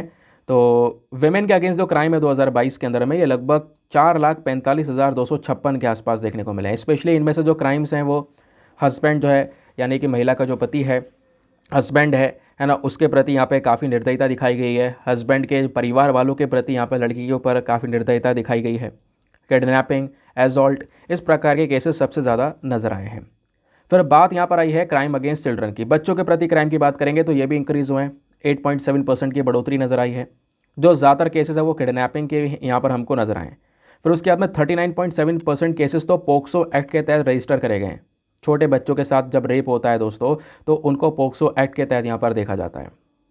तो इस प्रकार के केसेस भी हमको देखने को मिले। फिर बात आती है क्राइम अगेंस्ट सीनियर सिटीजन। जो बुजुर्ग लोग हैं स्पेशली उनकी बात कर रहे हैं, जो सीनियर सिटीजन है उनके प्रति जो क्राइम्स है वो भी इंक्रीज़ हुए हैं 9.3% से, क्योंकि 2021 में ये क्राइम 26,000 के आसपास थे, जो कि बढ़कर 2022 में 28,500 के आसपास हो चुके हैं। तो सबसे ज़्यादा जो केसेस आपको देखने को मिलेंगे उनके घर में चोरी करना या उनसे कुछ चुरा लेना, है ना, चीटिंग करना, फ्रॉड्स करना, तो इस प्रकार के केसेस सबसे ज़्यादा हैं। फिर उसके बाद में एनसीआर में ने अब की बार एनिमल अटैक को भी ऐड कर दिया है कि जो एनिमल अटैक है, जानवरों के अटैक की वजह से यहाँ पर इंसान की जान जाना, तो इसको भी यहाँ पर रिवील किया गया और ये बताया गया कि इसके अंदर भी बढ़ोतरी आई है। 2022 में 90% इस प्रकार के इंसिडेंट्स इंक्रीज़ हुए हैं। महाराष्ट्र के अंदर में सबसे ज़्यादा केसेस हैं, उसके बाद Uttar Pradesh, then Orissa, then Tamil Nadu, then Chhattisgarh, then Madhya Pradesh. यहाँ पर सबसे ज़्यादा एनिमल अटैक के केसेस दोस्तों नज़र आए हैं, ऐसा यहाँ पर बोला जा रहा है। और एनिमल के साथ साथ कभी कभी रेप्टाइल, सांप वाप जिसकी हम लोग बात कर रहे हैं, ये इसके काटने के केसेस हो गए। कीड़ों के काटने के केसेस भी सबसे ज़्यादा इंक्रीज़ हुए हैं अब की बार, समझ गए। और जो सबसे ज़्यादा जो बाइट वाले केस नज़र आए, जहाँ पर जो एक जानवर जिसने पूरी तरह से काट लिया इंसान को, वो केसेस हमें राजस्थान, मध्य प्रदेश, तमिलनाडु और उत्तर प्रदेश में देखने को मिल जाता है। फिर बात आती है यहाँ पर ऑफेंस अगेंस्ट द स्टेट। अपनी सरकार के खिलाफ यहाँ पे जो अपराध हैं वो भी यहाँ पर दोस्तों उसमें भी हल्की सी बढ़ोतरी नज़र आई है। लगभग 25% केसेस बड़े हैं यहाँ पे यूएपीए के तहत, अनलॉफुल एक्टिविटीज़ प्रिवेंशन एक्ट के तहत। यूएपीए के तहत कई सारे लोगों को अरेस्ट किया गया है। क्यों? क्योंकि वो कहीं ना कहीं एक ऐसी हरकत दिखा रहे हैं जो कि हमारे देश के लिए खतरा हो सकती है, देश की हमारी शांति के लिए, हमारी सॉवरेनिटी के लिए खतरा हो सकती है। इस प्रकार के ऑफेंसेस जो हैं वो भी यहाँ पर हल्के से इंक्रीज़ हुए। फिर बात आती है इकोनॉमिक ऑफेंसेस की। पैसों से संबंधित अपराध ये भी इंक्रीज़ होते हुए नजर आए, जिसमें यहाँ पर जब पैसों से संबंधित अपराध की बात करते हैं ना दोस्तों, तो उसमें फॉर्जरी हो गया, चीटिंग हो गया, फ्रॉड हो गया, इनको सबसे ज़्यादा देखा जाता है। और मैं आपको बता दूँ, इंडिया में जो यहाँ पर क्राइम है, स्पेशली यहाँ पे सरकारी अथॉरिटीज़ ने ये बोला 2022 में लगभग 342 करोड़ रुपया नकली नोट, जो जाली नोट होते हैं, वो भी यहाँ पर पकड़े गए अलग अलग क्राइम्स के अंदर में। फिर इसी रिपोर्ट में फॉरेनर्स के प्रति कितने क्राइम हुए हैं। जो फॉरेनर आते हैं यहाँ पर इंडिया के अंदर में विजिट करने के लिए, टूरिज्म के पर्सपेक्टिव से आते हैं, तो उन फॉरेनर के खिलाफ भी दोस्तों कई सारे केसेस रजिस्टर हुए हैं। 2021 में तो केवल 150 केस रजिस्टर हुए थे और अभी 2022 में 192 केसेस रजिस्टर हुए हैं, ठीक है। और इन जो फॉरेनर आते हैं इनमें से सबसे ज़्यादा 56 से लेकर 60% के आसपास जो विक्टिम है, जो पीड़ित हैं, जिनके साथ ये अपराध हुआ है, क्राइम हुआ है, वो एशिया से आने वाले हैं, एशियन कॉन्टिनेंट से आने वाले हैं, और बाकी 18% अफ्रीकन कंट्रीज से आने वाले हैं, ठीक है। अब चार्जशीट रेट की बात करेंगे। सबसे ज़्यादा चार्जशीट कहाँ पे फाइल की गई हैं? आईपीसी के तहत। तो सबसे ज़्यादा चार्जशीट फाइल की गई है केरला में, पुडुचेरी में और वेस्ट बंगाल के अंदर में। सबसे ज़्यादा रिपोर्ट्स यहाँ पे दर्ज करवाई गई हैं। फिर बात करते हैं, अच्छा बस ये है सारा का सारा डेटा कि 2022 में क्राइम्स, कौन कौन से क्राइम्स किस किस लेवल पर रहे। अब बात करते हैं ओवरऑल एनसीआरबी के बारे में। डायरेक्टली आपसे प्रीलिम्स में ये भी पूछा जा सकता है। अब एनसीआरबी जिसने ये पूरा डेटा रिलीज़ किया है, हर साल ये रिलीज़ करता है, एनसीआरबी है क्या, ज़रा इसको भी जान लेते हैं। दोस्तों ये नेशनल क्राइम रिकॉर्ड ब्यूरो जो है, इसको बनाया गया था 1986 में, ताकि क्या किया जा सके भाई, हमारे देश में जो क्राइम है, अपराध हैं, क्रिमिनल्स हैं, उनको लेकर सारा का सारा एक डेटा, एक इन्फॉर्मेशन को तैयार करके हमको दिया जाए, ठीक है। और ये जो बॉडी है इसलिए भी बनाई गई है क्योंकि एक रिकमेंडेशन आया था, एक कमेटी थी, टंडन कमेटी, ठीक है। फिर उसके बाद में नेशनल पुलिस कमीशन हुआ, मिनिस्ट्री ऑफ होम अफेयर्स हुआ, टास्क फोर्स हुआ, इन सब ने मिलकर दोस्तों यहाँ पर रिकमेंडेशन के बेसिस पर एनसीआरबी नाम की बॉडी को बनाया। सवाल यह है कि एनसीआरबी किसका हिस्सा है? मिनिस्ट्री ऑफ होम अफेयर्स का हिस्सा है, ध्यान रखना, और इसका हेडक्वार्टर न्यू दिल्ली के अंदर में, ठीक है। ये बॉडी एक नेशनल वेयर हाउस की तरह काम करती है। यहाँ पर इंडियन फॉरेन क्रिमिनल्स के बहुत सारे डेटा यहाँ पे आपको देखने को मिल जाते हैं। एनसीआरबी के अपने आप में 4 अलग अलग पार्ट हैं, 4 डिविजन्स हैं। जैसे एक है CCTNS, मतलब है crime and criminal tracking network and system, दूसरा है क्राइम स्टैटिस्टिक्स, तीसरा है फिंगरप्रिंट्स और चौथा है ट्रेनिंग। तो इस तरीके से एनसीआरबी के दोस्तों आपको 4 डिविजन्स नजर आएंगे। बाकी एनसीआरबी के पब्लिकेशंस की बात करेंगे तो इंडिया में जो यहाँ पर क्राइम हो रहा है दोस्तों, मतलब पब्लिकेशंस की बात करें तो एनसीआरबी क्या क्या पब्लिकली पब्लिश करता है, क्या क्या रिपोर्ट्स लेकर आता है। तो क्राइम इन इंडिया की रिपोर्ट एनसीआरबी लाता है। एक्सीडेंट की वजह से कितने डेथ सुसाइड्स हुई हैं, एक्सीडेंट की डेथ कितनी हुई है, सुसाइड्स कितनी हुई हैं, तो उसको लेकर एनसीआरबी डेटा लाता है। प्रिजन स्टैटिस्टिक्स हो गया, report on missing women and children in India, ये सारी रिपोर्ट्स दोस्तों यहाँ पर एनसीआरबी लाने का काम करता है। ये जो पब्लिकेशंस हैं ये हमको एक प्रॉपर डेटा देते हैं हमारे पुलिस ऑफिसर्स के लिए, क्रिमिनोलॉजिस्ट के लिए, रिसर्चर्स के लिए, मीडिया, पॉलिसी मेकर्स के लिए, ताकि हम इसको यूज़ करके अच्छे से यहाँ पे जो लॉज है उसको इम्प्लीमेंट कर सकें। ठीक है, तो एनसीआरबी का क्या रोल है, क्या रहा 2022 का रिपोर्ट, हर एक चीज़ एक्सप्लेन कर दी है। ये सारा डेटा आप मेंस में यूज़ कर सकते हो। जब भी मेंस में आपको जीएस पेपर नंबर चाहे 4 एथिक्स हो गया, चाहे 2 हो गया, चाहे यहाँ पर हमारा 3 वाला पेपर हो गया, इसमें अगर कोई भी चीज़ें आती हैं तो आप आराम से ये सारा का सारा कॉन्टेंट जो है उसको थोड़ा थोड़ा करके इंक्लूड कर सकते हो। आगे आते हैं ना दोस्तों, अगला आर्टिकल भी काफ़ी इंपॉर्टेंट होने वाला है। पीआईबी का आर्टिकल है और ज़बरदस्त आर्टिकल है, और आज का जो मेंस का क्वेश्चन मिलेगा आपको यहीं से मिलेगा, और वो मेंस का क्वेश्चन यूपीएससी ने पूछा हुआ है, वो वाला सवाल दूंगा। ठीक है, ये टॉपिक ऐसा है जिसको लेकर यूपीएससी ने मेंस में 2-3 सवाल पूछे हुए हैं। तो मिनिस्ट्री ऑफ एजुकेशन ने यहाँ पर दोस्तों ये डेटा रिलीज़ किया है। उन्होंने बोला है सरकार ने कई सारे प्रकार के स्टेप्स उठाए हैं ताकि हम कुछ डिजिटल टूल्स फ्री में प्रोवाइड करवा सकें ऐसे लोगों को जो कि आज के समय पर इस प्रकार के टूल्स को एक्सेस नहीं कर पा रहे हैं। डिजिटल टेक्नोलॉजी का यूज़ करके लर्निंग को, एजुकेशन को प्रमोट करने की बात की जा रही है, और यही बात हमारा जो नेशनल एजुकेशन पॉलिसी था 2020 का, उसमें भी की गई थी। उस पॉलिसी की भी मांग दोस्तों यहाँ पर यही थी कि जो इन्वेस्टमेंट है डिजिटल इंफ्रास्ट्रक्चर में, ऑनलाइन टीचिंग प्लेटफॉर्म्स में, इस इन्वेस्टमेंट को बढ़ाया जाए ताकि लोग यहाँ पर अच्छे से चीज़ों को समझ सकें। तो इस आर्टिकल के कुछ इंपॉर्टेंट एस्पेक्ट्स हैं, एक एक करके डिस्कस करेंगे, बस खाली स्क्रीन पर नीचे देखते हुए चलना। ठीक है, इसका आर्टिकल का कॉन्टेक्स्ट क्या है। Free of cost digital tools to marginalise communities को लेकर बात यह की गई है कि जो हमारा स्टेट फॉर एजुकेशन है, मंत्रालय, जो हमारा एजुकेशन का मंत्रालय है, तो इन्होंने यहाँ पर क्या किया है, कुछ डिटेल्स प्रोवाइड करवाई हैं लोकसभा के अंदर में एक रिटन रिस्पॉन्स में। और यहाँ पे ये बोला है कि सरकार ने कई सारे प्रकार के इनिशिएटिव लिए, सरकार ने बहुत सारे प्रकार के कदम उठाए, जहाँ पर हमारा मेन मकसद है कि इस प्रकार का जो डिजिटल टूल है वो बच्चों तक प्रोवाइड करवाना बिना किसी कॉस्ट के ऐसे लोग जिनके पास में इसका एक्सेस नहीं है उनको प्रोवाइड करवाना। और नेशनल एजुकेशन पॉलिसी 2020 की ऑलरेडी मांग यह है कि डिजिटल इंफ्रास्ट्रक्चर में इन्वेस्टमेंट हमको बढ़ाना होगा, ऑनलाइन टीचिंग प्लेटफॉर्म में इन्वेस्टमेंट बढ़ाना होगा, वर्चुअल लैब्स बनानी होंगी, डिजिटल रेपोजिटरीज बनाने होंगे, online assessment technology, pedagogy for online teaching learning को इम्प्रूव करने के लिए ये इन्वेस्टमेंट करना होगा। ये यहाँ पर नेशनल एजुकेशन पॉलिसी की मांग है। तो सरकार ने जवाब दिया पार्लियामेंट के अंदर में कि सरकार ऑलरेडी ये काम कर रही है। गवर्नमेंट ने कई सारे प्रकार के इनिशिएटिव्स स्टार्ट कर रखे हैं और कई सारे इनिशिएटिव्स ऑलरेडी एग्जिस्ट करते हैं जो कि इस प्रकार के डिजिटाइजेशन को स्पेशली एजुकेशन के अंदर इम्प्रूव कर रहे हैं। सबसे पहला इनिशिएटिव है पीएम ई विद्या। ध्यान रखना इसके बारे में, इंपॉर्टेंट है, इन इनिशिएटिव को ध्यान से सुनना क्योंकि आज का क्वेश्चन आप लोगों ने इसी के ऊपर लिखना है। ठीक है, इनको सबको मिक्स करके। तो पीएम ई विद्या सबसे पहला इनिशिएटिव है। इसका अगर हम लोग बात करेंगे तो ये क्या है, एक बहुत ही ज़्यादा डिटेल्ड इनिशिएटिव जिसको पीएम ई विद्या बोला जा रहा है। इसको आत्मनिर्भर भारत अभियान के तौर पर, यानी आत्मनिर्भर भारत अभियान का हिस्सा मानते हुए 2020 में स्टार्ट किया गया था। इस पर्टिकुलर इनिशिएटिव का मेन मकसद क्या है कि भाई डिजिटल ऑनलाइन जो एजुकेशन है इससे संबंधित यहाँ पे सारे काम करना, इससे संबंधित यहाँ पर आप कह सकते हो सारे एफर्ट्स लगाना। और पीएम ई विद्या जो इनिशिएटिव है ये सभी बच्चों तक अवेलेबल है, सभी स्टेट्स के अंदर में, वो भी फ्री ऑफ कॉस्ट, फ्री में। और पीएम ई विद्या के अपने आप में कुछ कंपोनेंट्स हैं, जैसे दीक्षा के बारे में आपने सुना होगा, वेरी इंपॉर्टेंट। दीक्षा को लेकर कई सारे एग्जामिनेशन, जो गवर्नमेंट एग्जामिनेशन, वहाँ पे सवाल पूछा जा चुका है। दीक्षा क्या है, इसकी फुल फॉर्म है digital infrastructure for knowledge sharing. दोस्तों दीक्षा जो है हमारे देश का एक डिजिटल इंफ्रास्ट्रक्चर है, एक ऐसा डिजिटल प्लेटफॉर्म जिसका मेन मकसद है इलेक्ट्रॉनिक कंटेंट प्रोवाइड करवाना, ई कंटेंट प्रोवाइड करवाना, यानी ऑनलाइन कंटेंट देना हमारे स्कूल एजुकेशन के लिए, अलग अलग राज्यों में, अलग अलग यूनियन टेरिटरीज में। ठीक है, उसके अलावा दीक्षा पोर्टल और मोबाइल ऐप भी आपको देखने को मिल जाता है यहाँ पर। इस पोर्टल, मोबाइल ऐप दोनों को मिनिस्ट्री ऑफ एजुकेशन ने तैयार किया है। ये जो एप्लीकेशन है दोस्तों, ये पूरा स्टोर हाउस है। यहाँ पे बहुत सारी ई बुक्स, इलेक्ट्रॉनिक बुक्स आपको मिल जाएंगी जिसको आप डाउनलोड कर सकते हो, पढ़ सकते हो। ई कंटेंट मिल जाएगा जो कि अलग अलग स्टेट, यूनियन टेरिटरी या नेशनल लेवल ऑर्गेनाइजेशन ने क्रिएट किया है। ये सब कुछ फ्री ऑफ कॉस्ट है। तो दीक्षा पोर्टल और वेबसाइट, मोबाइल ऐप, ये भी आपको देखने को मिल जाता है। तो सरकार ने ऑनलाइन एजुकेशन को प्रमोट करने के लिए ये भी एक कदम उठाया। फिर है पीएम ई विद्या डीटीएच टीवी चैनल।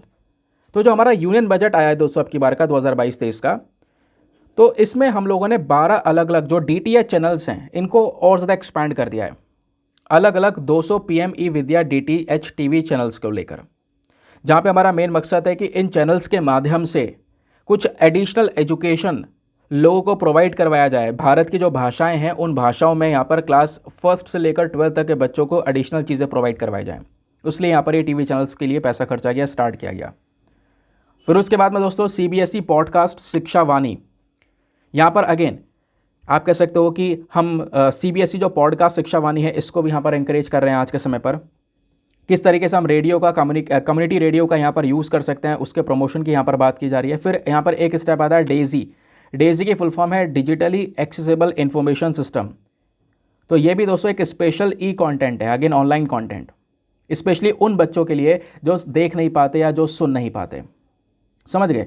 तो ये जो कंटेंट है दोस्तों ये साइन लैंग्वेजेस के अंदर में यहाँ पर तैयार किया गया है NIOS की वेबसाइट पर या यूट्यूब पर। तो ये डेजी भी यहाँ पर एक इंपॉर्टेंट प्लेटफॉर्म माना जाता है और स्पेशली यहाँ पर जो विजुअली चैलेंज या आप कह सकते हो कि हेयरिंग में जिनको इशू है उनके लिए यहाँ पर हेल्प कर रहा है। इतना ही नहीं, गवर्नमेंट ने यहाँ पर वर्चुअल लैब और साथ ही साथ में स्किलिंग लैब्स को भी स्टार्ट किया। ठीक है, तो यहाँ पर आप कह सकते हो एक लोगों की स्किल्स को, थिंकिंग स्किल्स को इम्प्रूव करने के लिए, उनको और ज़्यादा क्रिएटिव बनाने के लिए 750 अलग अलग वर्चुअल लैब्स को बनाया गया। मतलब ये तैयार किया गया 750 वर्चुअल लैब बनाएंगे हम। ठीक है, ये डिसाइड किया गया था। और 75 स्किलिंग लैब्स बनाएंगे 2023 तक। इलेक्ट्रॉनिक लैब्स भी तैयार की जाएंगी। तो ये जो वर्चुअल लैब है जिस पर ऑनलाइन बेसिस पर सारा काम ही हो सकता है। तो जो वर्चुअल लैब्स है दोस्तों यहाँ पर इनको लाया गया है स्पेशली साइंस मैथमेटिक्स सब्जेक्ट के लिए, स्पेशली क्लास 6 से लेकर 12 तक के बच्चों के लिए। ये भी क्या करेगा, एक बच्चों को आप कह सकते हो ऑनलाइन लर्निंग का एक बहुत अच्छा एनवायरनमेंट प्रोवाइड करवाएगा। ये जो वर्टिकल और वर्चुअल लैब्स हैं दोस्तों इनको दोनों को क्रिएट किया गया है दीक्षा प्लेटफॉर्म पर ही, वही मोबाइल ऐप के ऊपर। फिर एक और इनिशिएटिव रहा सरकार का समग्र शिक्षा, वेरी इंपॉर्टेंट, इसको लेकर SSC में डायरेक्टली सवाल पूछा जा चुका है।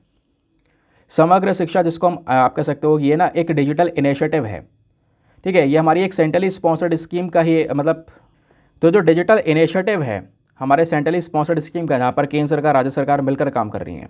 ये सारी सरकारी और जो सरकारी स्कूल्स है स्पेशली यहाँ पर, ठीक है, तो उन क्लास को 6 से लेकर 12 तक की क्लास को यहाँ पर सपोर्ट कर रही है, उनके लिए डिजिटल इनिशिएटिव्स को प्रोवाइड करवा रही हैं। फिर बात आती है साथी पोर्टल की। तो साथी पोर्टल क्या करता है, ये जो वेबसाइट है ये हमारे बच्चों की हेल्प करती है। स्टूडेंट्स स्पेशली जो कॉम्पिटिटिव एग्जाम्स की तैयारी कर रहे हैं हमारे देश के अंदर में, उनका हेल्प करता है साथी पोर्टल। यहाँ पर इसको डेवलप किया गया था IIT कानपुर के साथ में कोलैबोरेट करके। समझ गए? तो ये सारे इनिशिएटिव्स यहाँ पे सरकार ने अभी पार्लियामेंट में मेंशन किया कि हम लोग ऑनलाइन एजुकेशन को बढ़ाने के लिए ये सारे स्टेप्स उठा रहे हैं। ये इनिशिएटिव्स गवर्नमेंट के ऑलरेडी चल रहे हैं, एग्जिस्ट करते हैं। तो कहोगे इसमें क्या चीज़ है, इसमें एग्जामिनेशन में कोई क्वेश्चन बनेगा क्या? ये तो हमने इनिशिएटिव पढ़ लिए, क्वेश्चन क्यों नहीं बनेगा? यहाँ पे आप देखो UPSC ने साल 2020 में मेंस में ये क्वेश्चन डायरेक्टली पूछा। डायरेक्टली क्वेश्चन क्या था, how have digital initiatives in India contributed to the functioning of the education system in the country? Elaborate on your answer. जो ये डिजिटल इनिशिएटिव्स हैं भारत के अंदर में, इनका योगदान हमारे एजुकेशन सिस्टम के कार्यों के ऊपर किस तरीके से रहा है, ये आपने बताना है हमारे देश के अंदर में। तो 2020 में सवाल पूछा गया और आपने ये जो क्वेश्चन है केवल 150 शब्दों में लिखना है, ध्यान रखना। अब 150 शब्दों में आप इतने सारे कंटेंट को कैसे मिनिमाइज करके लिखते हो, ये आपके ऊपर है। और आपने यही वाला क्वेश्चन आज अटेम्प्ट करना है। ठीक है, बता सकते हो किस तरीके से यहाँ पर हेल्प कर रहे हैं, कुछ इनिशिएटिव के एग्जाम्पल दे सकते हो। मैंने अभी तमाम इनिशिएटिव डिस्कस किए हैं। तो रेडीमेड कंटेंट है। अब मेंस के लिए तैयारी इसी तरीके से होती है कि भाई यहाँ पर कोई क्वेश्चन आपका आया है तो ऐसा लगे कि भाई आप पढ़ के जा रहे हो हर एक आर्टिकल के ऊपर। जैसे आज यहाँ पे पार्लियामेंट में चर्चा हुई इनिशिएटिव्स को लेकर, तो वो PIB का आर्टिकल, और PIB सरकारी वेबसाइट है, डायरेक्टली यहाँ से भी कई सारे क्वेश्चन बनते हैं। तो आज का वीडियो आप देख पा रहे होंगे, बहुत ही ज़्यादा रेलिवेंट है, बहुत ही ज़्यादा इंपॉर्टेंट है, पूरा का पूरा सिलेबस ओरिएंटेड, एग्जाम ओरिएंटेड। ठीक है, और इसी तरीके से 2021 में यहाँ पर क्वेश्चन पूछ लिया गया है, थोड़ा सा खैर अलग है। यहाँ पर आपसे पॉपुलेशन एजुकेशन का जो मेन ऑब्जेक्टिव है वो पूछा गया, और कैसे हम इसको कैसे हम इसको अचीव कर सकते हैं वो यहाँ पर पूछा गया। फिलहाल ये वाला क्वेश्चन आप अटेम्प्ट कर सकते हो 2020 वाला। और इस क्वेश्चन का उत्तर लिखने के बाद में कहाँ पे सबमिट करना है, टेलीग्राम पर जाना, वहाँ पे जाके सर्च बॉक्स में लिखना दीपक यादव एजुकेशन मेंस ग्रुप। जैसे आप फुल फॉर्म लिखोगे वहाँ पर 78,000 से ज़्यादा लोग जुड़ चुके हैं। आप भी जुड़कर अपने आंसर्स को लेकर सबमिट कर सकते हो। अपने आंसर को जब आप सबमिट करोगे ना, तो साथ ही साथ में एक छोटा सा काम और करना है। एटलीस्ट सभी लोगों को 2-2 आंसर्स रिव्यू करने हैं। जब आप सभी लोग 2-2 आंसर्स को रिव्यू करोगे, बहुत सारे फायदे होंगे आपको भी और सामने वाले को भी। आपको कुछ इंपॉर्टेंट पॉइंट्स मिलेंगे जो आप अपने नोट्स में इंक्लूड कर सकते हो। सामने वाले के आंसर में अगर कोई मिस्टेक होती है तो आप उनको बता सकते हो कि यहाँ पर इंप्रूवमेंट की आवश्यकता है। तो इस प्रकार से कोऑपरेटिव वे में वो पूरा का पूरा ग्रुप काम कर रहा है। आप ज़रूर यहाँ पर उसको एक बार विजिट करना। चलिए आते हैं अगले आर्टिकल पर। तो दोस्तों नेक्स्ट हमारा द हिंदू का एडिटोरियल है। यहाँ पर मेंशन किया जा रहा है the role of special inquiry committees of parliament. अब हमारा टेक्स्ट एंड कॉन्टेक्स्ट पर ये जो आर्टिकल जो है वहाँ पर मेंशन्ड है। आपको पता होगा एक केस जो कि पिछले कुछ समय पर बहुत ही ज़्यादा न्यूज़ में रहा, और वो केस क्या था? वो था महुआ मोहित्रा का केस। ठीक है, महुआ मोहित्रा जो कि यहाँ पर टीएमसी की मेंबर है, तृणमूल कांग्रेस की एक मेंबर आपको देखने को मिल जाती हैं। तो हुआ क्या, ये आज के समय पर एक मेंबर ऑफ पार्लियामेंट भी हैं। रिसेंटली इनके ऊपर इल्ज़ाम लगा किस चीज़ का? कैश फॉर क्वेश्चन स्कैम का। मतलब क्या है, मैं आपको समझाता हूँ। जो महुआ मोहित्रा हैं, इन्होंने यहाँ पर पार्लियामेंट में आज से कुछ दिनों पहले सवाल जवाब किया। कहोगे सवाल जवाब नहीं कर सकते क्या? कर सकते हैं। पार्लियामेंट में तो स्पेशली क्वेश्चनिंग भी की जाती है ना।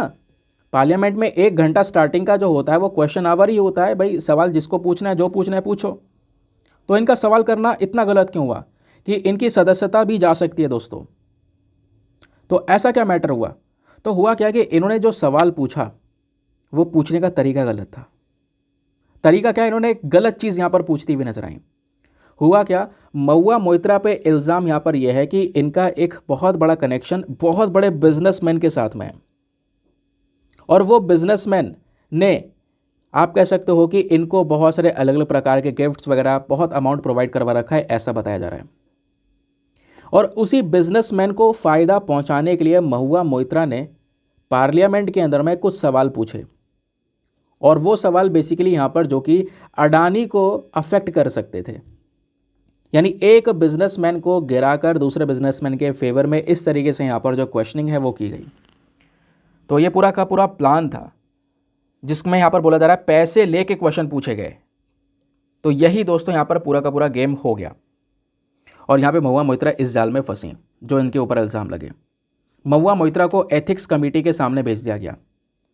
एथिक्स कमेटी जो हमारी लोकसभा की होती है उसके सामने महुआ मोहित्रा को भेजा, और एथिक्स कमेटी ने सवाल जवाब करने के बाद में रिकमेंड कर दिया है कि जो ये Trinamool Congress member of parliament है महुआ मोहित्रा, इनको लोकसभा से हटा देना चाहिए, इनकी सदस्यता रोक देनी चाहिए, क्योंकि इन्होंने यहाँ पर ये गलत काम किया है। इनके जो कंप्लेंट्स हैं ये गलत हैं, मतलब ये जो इनके खिलाफ कंप्लेंट्स है वो सही, इन्होंने गलत काम किया है। इन्होंने यहाँ पर किसी दूसरे बिजनेसमैन को फ़ायदा पहुँचाने के लिए ये हरकत कर दी।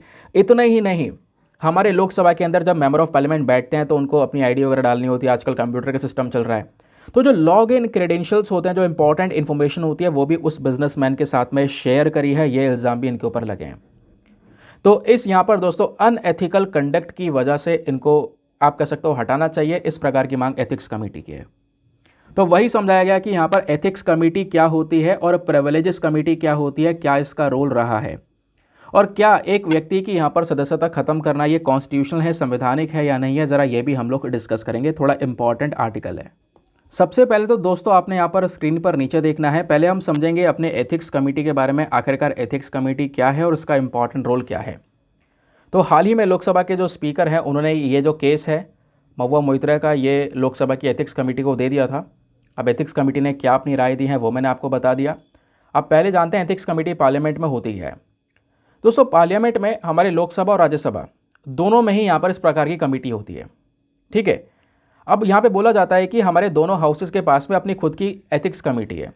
पहले बात करेंगे लोकसभा वाले की एथिक्स कमेटी की, जिसकी बात ऊपर आर्टिकल में चर्चा हो रही है। तो लोकसभा की जो एथिक्स कमेटी है इसको साल 2000 में बनाया गया था। इसके अंदर 15 से ज़्यादा मेंबर्स नहीं हो सकते, और ये जो मेंबर्स होता है उनको नॉमिनेट करता है लोकसभा का स्पीकर। ध्यान रखना, लोकसभा में स्पीकर होता है, राज्यसभा में चेयरमैन होते हैं, पता ही होगा, बेसिक सी चीज़ है। फिर बात करते हैं टेन्योर की। तो जो 15 मेंबर्स यहाँ पे अपॉइंट करे जाते हैं इस एथिक्स कमेटी के अंदर में, वो 1 साल से ज़्यादा तक सर्व नहीं कर सकते। ये हो गई लोकसभा की बात। अब बात आती है राज्यसभा की एथिक्स कमेटी के बारे में। तो राज्यसभा की जो एथिक्स कमेटी है दोस्तों, इसको 1997 में बनाया गया था। इसके अंदर होते हैं 10 मेंबर्स। जैसे ऊपर वाले लोकसभा में होते हैं 15 मेंबर्स, इसमें होते हैं 10 मेंबर। और यहाँ पे मेंबर कौन अपॉइंट करता है? राज्यसभा के चेयरमैन। लोकसभा में कौन अपॉइंट कर रहा था? लोकसभा के स्पीकर अपॉइंट कर रहे थे। अब बात करते हैं टर्म की। तो अगेन यहाँ पर भी जो मेंबर है इनका 1 साल से ज़्यादा टेन्योर नहीं होता।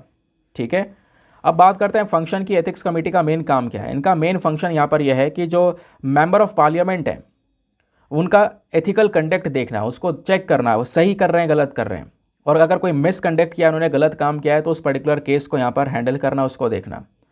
समझ गए? तो ये जो एथिक्स कमेटी होती है दोस्तों, इस एथिक्स कमेटी के केस में केवल और केवल जो मेंबर ऑफ पार्लियामेंट होते हैं उन्हीं के केस को देखा जाता है, वो भी मिसकंडक्ट के लिए ध्यान रखना। अगर उनका मिसकंडक्ट हुआ है तो इस वजह से यहाँ पर वो केसेस देखे जाते हैं। दूसरा यहाँ पे होता है प्रिविलेज कमेटी। अब ये प्रिविलेज कमेटी क्या होती है दोस्तों? प्रिविलेज कमेटी को हम लोग स्पेशल इंक्वायरी कमेटी के नाम से भी जानते हैं, ठीक है। अब ये क्या करती है? ये कुछ सीरियस एक्यूजेशन, यानी कि ऐसे मेंबर जिसके ऊपर बहुत सीरियस इल्ज़ाम लगे हैं, उन मेंबर्स के केसेस को ये देखने का काम करती है, ठीक है। स्पेशली यहाँ पे ऐसे मेंबर जो कि किसी बिजनेस को प्रमोट कर रहे हैं, है ना, कुछ क्वेश्चंस पूछ रहे हैं, उसके बदले में यहाँ पर किसी ने पीछे से उनसे क्वेश्चन पूछवाए, उसके बदले में उस व्यक्ति को कुछ फ़ायदा हो रहा है, पैसे ले रहा है वो, तो इस प्रकार के केसेस दोस्तों ये प्रिविलेज कमेटी भी देखती है। तो अगेन ये जो स्पेशल कमेटी या प्रिविलेज कमेटी है दोस्तों, ये क्या करती है? कैश फॉर क्वेरी स्कैम को हैंडल करती है। और 2005 के इस प्रकार के स्कैम को भी हैंडल किया गया था, जहाँ पे 10 मेंबर ऑफ पार्लियामेंट जो लोकसभा के थे, इनको कहीं ना कहीं रिकमेंड किया गया कि इनका निष्कासन करना चाहिए, इनको हटा देना चाहिए, इनको निकाल देना चाहिए, इनकी सदस्यता खत्म कर देनी चाहिए।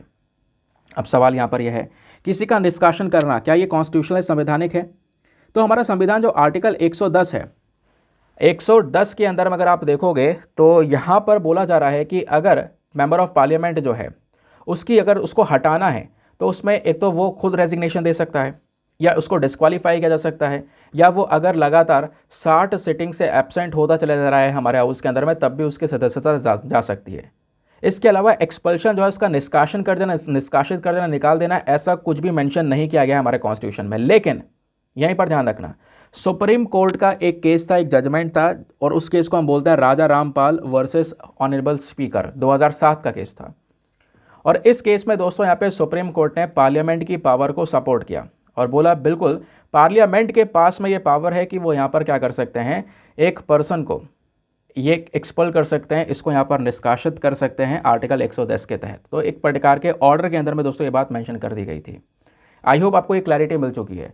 तो इस आर्टिकल में जीएस पेपर नंबर 2 पॉलिटी के पर्सपेक्टिव से 3 चीज़ें इंपॉर्टेंट थी। पहली चीज़ तो एथिक्स कमेटी क्लियर हो गया, प्रिविलेज कमेटी या स्पेशल कमेटी क्या होती है, प्लस यहाँ पे आर्टिकल 110, ये 3 जो चीज़ें इंपॉर्टेंट हैं। आगे आते हैं अगले आर्टिकल पर। दोस्तों अब यहाँ पे कुछ ज़्यादा खास आर्टिकल नहीं है, छोटे छोटे आर्टिकल है, लेस इंपॉर्टेंट है, इस वजह से कुछ ज़्यादा बैकग्राउंड डेटा नहीं है।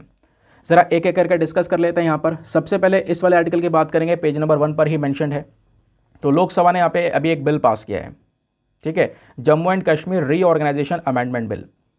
तो इस बिल के अंदर में दोस्तों क्या मांग की गई है? तो ये जो रीऑर्गेनाइजेशन बिल है, इसके अंदर में बोला जा रहा है कि जो जम्मू एंड कश्मीर की असेंबली है दोस्तों, इसमें जो टोटल सीट्स हैं वो टोटल सीट्स बढ़ाई जा रही हैं। पहले टोटल सीट यहाँ पर 107 थी, वो बढ़ाकर 114 कर दी गई हैं इस बिल के तहत, ठीक है। और इन 114 सीट में से 9 सीट्स यहाँ पर रिजर्व कर दी गई हैं जो शेड्यूल्ड ट्राइब्स के लोग हैं। और पहली बार दोस्तों जम्मू एंड कश्मीर की असेंबली के अंदर में इस प्रकार से शेड्यूल्ड ट्राइब्स के लिए सीट्स को रिजर्व किया गया है। इतना ही नहीं, इस बिल के अंदर में जो लेफ्टिनेंट गवर्नर होता है उनको ज़्यादा पावर दी गई है कि लेफ्टिनेंट गवर्नर क्या कर सकते हैं, इस असेंबली में 3 मेंबर्स को नॉमिनेट कर सकते हैं, जिसमें से 2 मेंबर यहाँ पर कौन से होंगे, कश्मीरी माइग्रेंट कम्युनिटी के होंगे, और एक नॉमिनी जो होगा, एक नॉमिनी यहाँ पर वेमेन होंगी, और एक मेंबर यहाँ पे कह सकते हो जो पीओके पाकिस्तान ऑक्यूपाइड कश्मीर है उसके मेंबर भी होंगे, जिन्होंने यहाँ पर भारत के अंदर में शरण ली है, वही 1947 के आसपास, वो वॉर के दौरान, या 1965 में या 1971 में। तो ये जो बिल है दोस्तों, इस बिल की यहाँ पर मांग क्या है, जम्मू एंड कश्मीर की जो असेंबली है दोस्तों उसको और ज़्यादा स्ट्रॉन्ग करना। और इस बिल ने एक वर्ड है, एक टर्म है जिसको बोला जाता है वीक क्लासेस, ये टर्म भी रिप्लेस कर दी है। इस वीक क्लासेस को रिप्लेस कर दिया गया है अदर बैकवर्ड क्लासेस से, ओबीसी से। समझ गए? तो इस प्रकार का दोस्तों लोकसभा के अंदर में कल के दिन Jammu and Kashmir reorganisation amendment bill 2023 pass किया गया, and Jammu Kashmir reservation amendment bill 2023, ये दोनों बिल पास किए गए हैं, जहाँ पर मेन मकसद था कि भैया कुछ सीट्स रिजर्व की जाएं कश्मीरी माइग्रेंट्स पीपल के लिए जो कि डिस्प्लेस हुए हैं पाकिस्तान ऑक्यूपाइड कश्मीर से, और शेड्यूल्ड ट्राइब्स के लिए। प्लस यहाँ पर 114 सीट्स कर दी गई हैं जम्मू एंड कश्मीर के अंदर में, इनकी असेंबली के अंदर में, जो कि पहले 107 सीट्स हुआ करती थी। समझ गए ना? आगे आते हैं अगले आर्टिकल पर। अब अगले आर्टिकल में दोस्तों बात की जा रही है, India reminds Myanmar to return to federal democracy. अब आपको पता है कि म्यांमार में एग्जैक्टली चल क्या रहा है। म्यांमार हमारा एक पड़ोसी देश है, उसके साथ में हम बड़ी बाउंड्री को शेयर करते हैं। म्यांमार में पिछले 2 सालों से बहुत बुरे हाल हैं। डेमोक्रेसी वहाँ की ख़त्म हो चुकी है। डेमोक्रेसी सबको पता है कि ख़त्म हो चुकी है म्यांमार के अंदर में। कैसे? म्यांमार की जो मिलिट्री है उन्होंने पूरा रूल कर लिया है। आज से 2 साल पहले म्यांमार के अंदर में प्रॉपर पॉलिटिकल पार्टी हुआ करती थी, सरकार थी, लोग वोट देकर अपनी मनपसंदीदा सरकार को बैठा रहे थे। एक दिन म्यांमार की मिलिट्री ने सब सरकार वरकार सब हटा दी, सारा का सारा जो रूल है वो अपने हाथ में ले लिया। तो डेमोक्रेसी यहाँ पर है ही नहीं, मिलिट्री रूल चल रहा है लंबे समय से। ठीक है, तो म्यांमार के ऊपर प्रेशर भी पड़ा है दुनिया भर से कि भैया थोड़ा शांत हो जाओ। अभी म्यांमार में हालत थोड़े ख़राब हो चुके हैं, क्योंकि 2 साल से लगातार जो मिलिट्री है वो रूल कर रही है। कोई प्रोटेस्ट करने सड़क पर उतरता है, मार दिया जाता है। आप इमेजिन करो, एक देश के लोग ऐसे, मतलब उसी देश की मिलिट्री अपने लोगों को मार रही है। ठीक है, तो इस चक्कर में प्रोटेस्ट भी यहाँ पे रुकवा दिए और ज़्यादा कंसर्न बढ़ गए। अब म्यांमार में अलग अलग जगह से दोस्तों क्या हो रहा है, अलग अलग ग्रुप बन रहे हैं और वो ग्रुप म्यांमार की मिलिट्री से लड़ रहे हैं और लड़ने में कभी कभी उनको मात भी दे रहे हैं। और उनकी कोशिश ये है कि वो म्यांमार के जहाँ पे ग्रुप बनना है वो इस हिस्से को अलग कर दें और मिलिट्री के रूल से बच जाएं। तो म्यांमार में चिंता ये बढ़ रही है कि म्यांमार आने वाले समय पर 2-3 भागों में टूट जाए। नो डाउट टूट भी सकता है। इस वजह से यहाँ पर म्यांमार के ऊपर प्रेशर भी पड़ रहा है कि भैया बहुत सारे जो लोग हैं वो डर डर के क्या कर रहे हैं, इंडिया की टेरिटरी में घुसते चले जा रहे हैं। अभी आपको पता होगा म्यांमार की मिलिट्री ने एक ग्रुप के ऊपर बॉम्बार्डिंग की, 5000 लोग एक झटके में सीधा इंडिया की टेरिटरी में एंटर कर गए, भारत के मिजोरम में एंटर कर गए, ये म्यांमार से आ गए। अब दोस्तों यहाँ पे म्यांमार से जब लोग आ रहे हैं, रेफ्यूज यहाँ पे शरण लेने के लिए भारत में आ रहे हैं, तो भारत के लिए कंसर्न वाली बात है। भारत को यहाँ पे उनका मैनेजमेंट प्रॉपर करना पड़ेगा स्पेशली। और हमने पहले इतिहास में भी देखा है, कई बार जब शरणार्थी आए हैं तो हमारे लोकल पीपल के साथ में डिस्टर्बेंस क्रिएट हुआ है, लोकल पीपल के साथ में उनके कॉन्फ्लिक्ट्स में झड़पें हुई हैं। ठीक है, और इसकी वजह से लोकल पीपल को परेशानी हुई है, जो हमारे देश के नागरिक हैं उनको वहाँ से हटना पड़ा है। तो ये कहीं ना कहीं यहाँ पर कंसर्न्स जताते हुए इंडिया बार बार म्यांमार को रिमाइंड कर रहा है कि भैया आप डेमोक्रेसी पर आ जाओ, ताकि लोगों को शांति महसूस हो और जो यहाँ पे लोग आ चुके हैं शरण लेने के लिए वो वापस से अपने अपने घरों पर जा सकें, जो छोड़कर आ चुके हैं। समझ गए? तो इस तरीके से दोस्तों यहाँ पर हमारा एक पड़ोसी देश है, तो हम उसको कह रहे हैं कि यहाँ पर डेमोक्रेसी लाने की ज़रूरत है। भैया फटाक से डेमोक्रेसी की तरफ रिटर्न हो जाओ। आई होप आपको यहाँ पर ये जो क्लैरिटी है वो मिल चुकी है। तो दोस्तों ये था पूरा का पूरा डिस्कशन, मज़ा आया होगा, बहुत कुछ आज आपको जानने को मिला होगा। तो आज वीडियो छोटा था लेकिन इन्फॉर्मेशन बहुत सारी थी, आपने ये देखा होगा। क्वेश्चन आपको मिल चुका है, फटाफट प्रीलिम्स वाले क्वेश्चन पर आते हैं। क्वेश्चन ये था, थर्ड क्या है? Terminal high altitude area defence कभी कभी न्यूज़ में देखने को मिलता है, ये क्या है? तो उसका सही उत्तर क्या है? ऑप्शन नंबर सी, ये एक अमेरिका का एंटी मिसाइल डिफेंस सिस्टम है। आपको पता होगा जैसे इजराइल का आयरन डोम है ना, कुछ उसी प्रकार से ये अमेरिका का थर्ड सिस्टम है। नाउ इसी के साथ में करते हैं लेक्चर को समाप्त और मिलते हैं आप लोगों से अगले वीडियो में। आज के लिए bye bye, have a nice day, thank you and जय हिंद।